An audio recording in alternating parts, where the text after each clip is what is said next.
The city of Fort Worth is moving forward with a plan to knock down some homes with a history of flooding.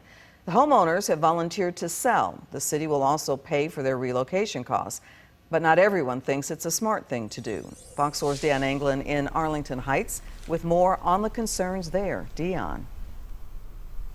Well, there have been various studies on how to alleviate flooding here in Arlington Heights. And for now, the city is going forward with a plan it calls most cost effective to get rid of the homes with the worst flooding problems.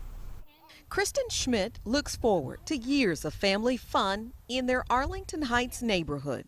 And she's quite concerned about the city's purchase of 4 homes close by, 2 on Carlton and another pair on Western Street.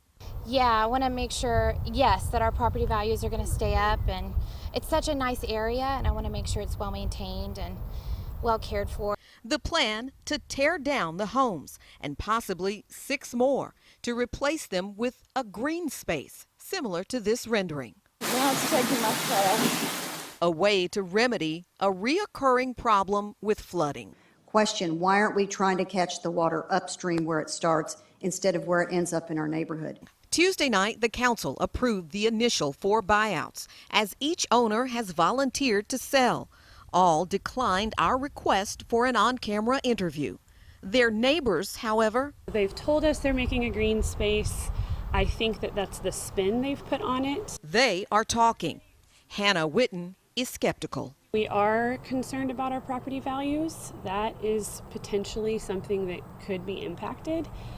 We also, I'd say more than property values, just as a tax-paying citizen, I think this was a misuse of our resources. FEMA kicks in a portion of money for the sales, and the city is paying roughly $1.7 million to purchase and provide relocation money to each of the 4 owners. These properties that we're looking at are the ones that are most flood prone, so they're the ones that repeatedly flood, and so from that standpoint it is a full solution because we get those property owners who have repeatedly experienced flood damages and relieve them of that, so in effect it's like 100% solution for them.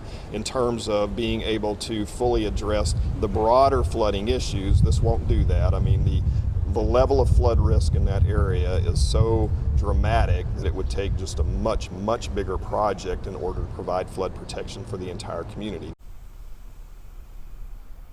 Now, talks are continuing with 6 more homeowners about the buyouts, but Simmons tells us those deals are months away from happening.